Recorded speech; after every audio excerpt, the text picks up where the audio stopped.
good afternoon. Once again, luto naman tayo ng nilagang baka ulit. So, for dinner. So, ipapakita ko sa inyo yung mga sangkap ng aking niluluto. So, here we go. Gonna show you guys. Okay. So, nagpakulo na ako ng karne. Ito siya. Medyo malambot na rin. So, pwede na. Tingnan mo, kumukulo-kulo pa talaga siya. So, yung mga ricados, ito.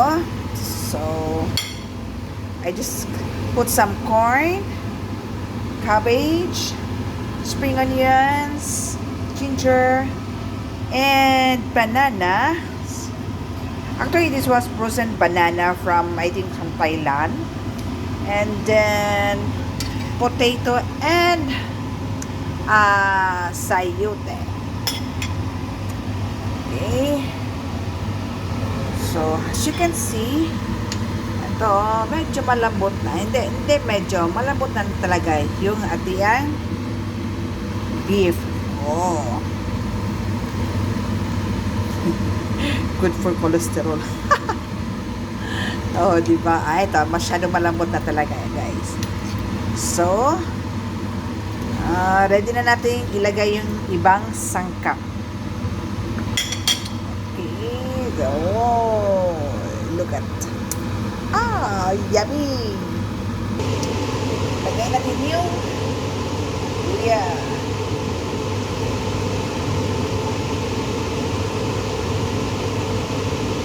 And by the way, I just put already the roast cube. And of course, yung ating black pepper. Nilagay ko na siya.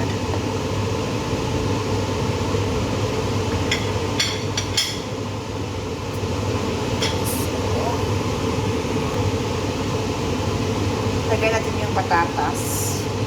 Patatas muna. Okay, next, lagay natin yung corn.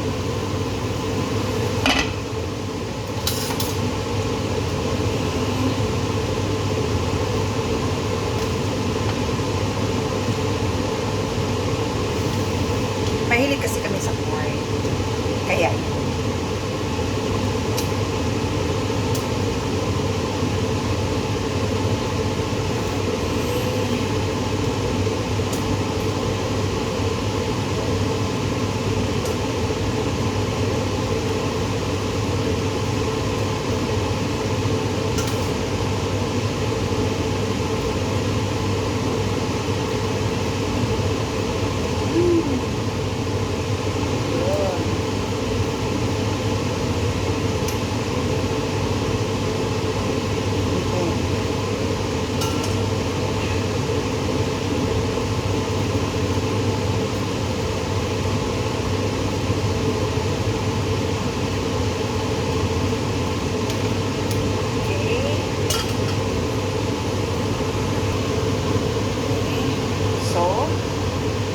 just add a little bit of fish oil and then salt to taste.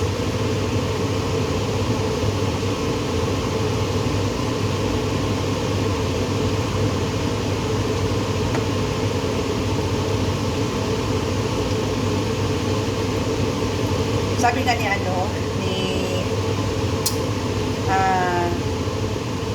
tawag dito,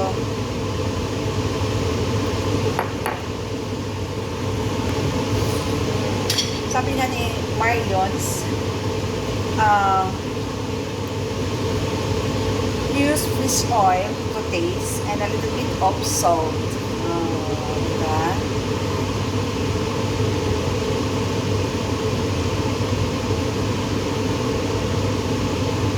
Isa ako sa mga follower ni Marion's, together with her mom, si Mama Noy. Ika nga, sabi nila.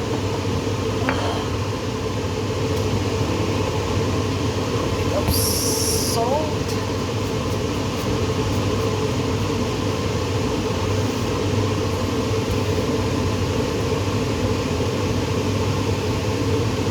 Kabilang kutsara.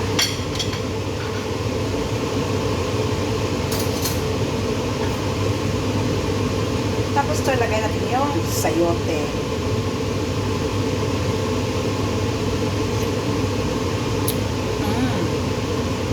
Perfect.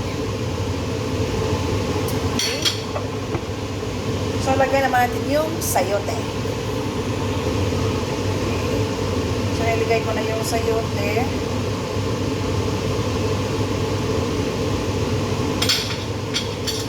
And then, later on, I'm going to put the banana.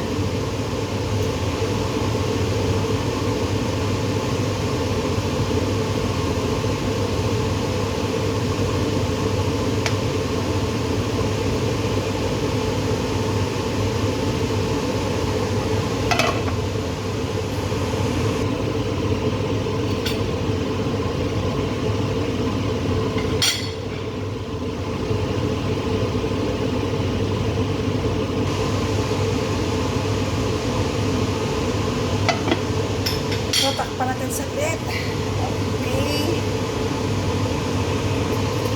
Okay, guys. So, I'll show you how it look like. So, this is it. Oh, look at that. It's so yummy. Then, the last, I'm gonna put the cabbage. Okay. So, have a good day, everyone. Have a lovely weekend. And thank you for watching. And see ya. Bye, guys.